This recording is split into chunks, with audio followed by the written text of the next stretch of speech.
Hello, good evening po. Good evening mga ma'am, mga idol, mga sir. Tayo po ngayon ay magluluto ng ginataang bagoong sa bote. Ayan po yung bagoong natin sa bote. Ayan. At siyempre, kaya tayo magagagata ng bagoong, siyempre may talong tayo. Ito po yung talong na green. Ayan, siyempre may luya po tayo dito tinadtad. At saka may dahon po tayo dito ng kalamansi. Yan pong kalamansi yan ipampabango yan para po bumango yung ating bagoong nagagataan.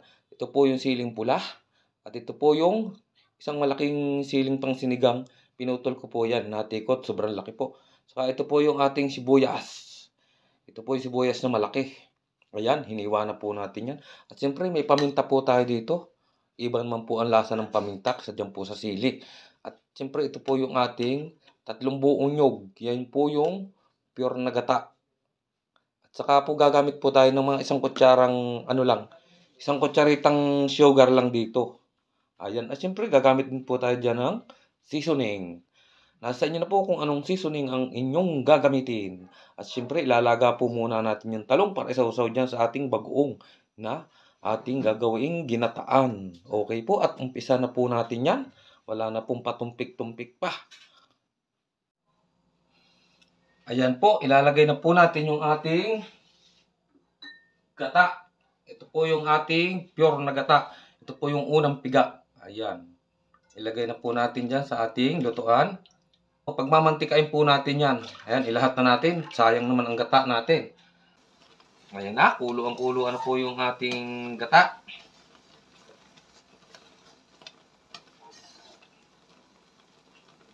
Hininaan ko po ng kaunti ang apoy at medyo nagtatalsikan po. Napakalakas naman ang ating apoy. Ilagay natin sa low. Ayan, sa low heat po yung ating apoy. Okay, ilagay na po natin yung ating bagoong. Ayan po ay sasalain natin. Ayan na. Kakampi po yung ating bagoong, magdadagdag pa po tayo. Ayan. Ayan. Okay guys yan. Okay na yan. At baka maparami naman laging bagoong ulam natin. Kasi nakaka-addict po talaga ito. Itong ating bagoong na to. Nakaka-addict sa paglalaki ng ating pagkain. Nakakalaki po nakakatakaw po itong kumain. Ayan. At syempre maglalagay po ako dito ng seasoning. Ito po yung bitchin. Hindi man po masama yan. Huwag lang natin dadamihan ang ating paglalagay ng bitchin. Lagay na po natin itong ating talbos na kalamansi. Ayan. Yan naman po ay pagluto na. Tatanggalin ko yan. Tatanggalin po natin yan. Yan po ay pampabango lang naman yan.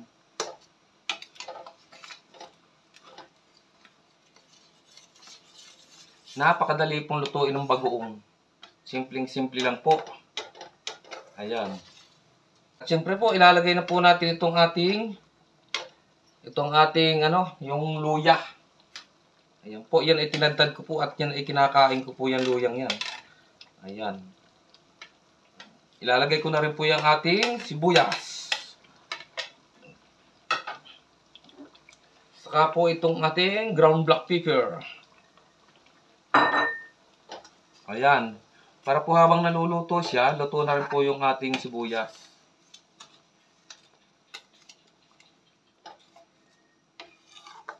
Ayan. Napakabango guys ito.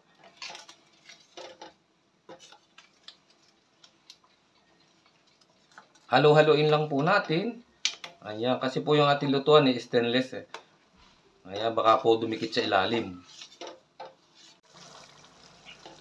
Ayan, ito na guys yung ating bagoong. Nagmamantika na po yung ating gata ng niyog. Ayan, kung mapapansin niyo po yung gata ng niyog na yan, kung lumalabas po ay mantika na. Ayan. Kaya po, ang tawag ko rito ay bagoong na nagmamantika. Ginataang bagoong. Ayan po yung mga mantika niya sa gilid. Kaya po, pwede na po natin ilagay yung iba nating panimpla. Ito po yung ilalagay natin. Ayan. Yung isa pong siling pula, hindi ko po yan hindi ko po ginupit-gupit kasi nga po iba pag Pwede naman po yan. Pag kulang ang anghang, hindi pwede natin pong pisain yan. Pwede nating pirat-piratin yan. Ayan po ang ating bagoong na nagmamantika sa gata ng niyog. Kung mapapansin nyo po yan, mantika na po ng niyog.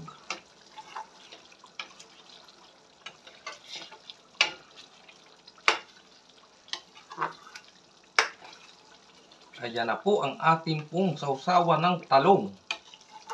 Ayan. Yung iba po niyan, ay sigurado, hindi naman natin mauubos at napakarami yan. Ay ilalagay po natin sa refrigerator at para pag napagusto po tayo ng bagoong, ay di kahit yan ilagay na lang natin sa mainit na kanin, ay pwede na kahit hindi na po natin initin yan. Itatong mo lang yan dyan sa mainit na kanin, ay katalo na. Ayan na. Katalo na yan mga idol.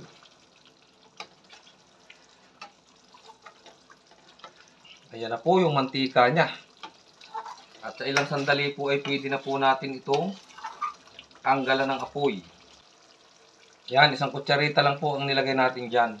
Po ay kahit papaano ay nakakatulong po sa pagbawas ng kaunting alat. Yan, sugar na yan. Ayan na. Grabe. Ayan guys. So, talaga naman.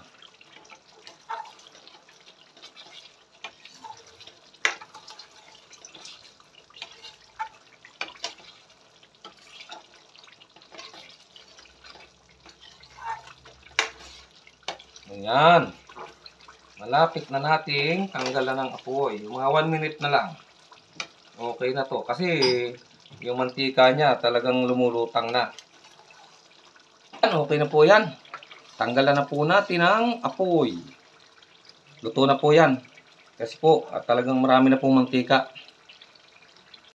Ayan na po. Luto na po yung ating ginataang bagoong at saka yung ating nilagang talong. Okay na po yan. Sausawa na po. Ayan. Okay po. Luto na po. Maraming salamat po sa inyong panonood. Okay po. Ayan. Pwede naman po na pakisubscribe naman po si Kuya Nelson dyan. Ayan. Okay naman. Maraming salamat po ulit.